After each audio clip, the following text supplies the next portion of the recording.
नींबू घास एक औषधि पौधा है। इसकी महक नींबू जैसी होती है और इसका ज़्यादातर उपयोग चाय में अदरक की तरह किया जाता है।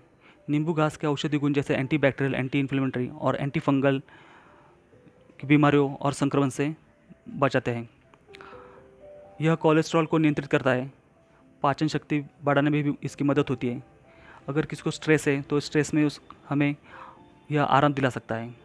अगर कोई मधुमेह से परेशान है तो नींबू ग्रास के चाय या अदरक जैसे इस्तेमाल करके वह ठीक हो सकते हैं।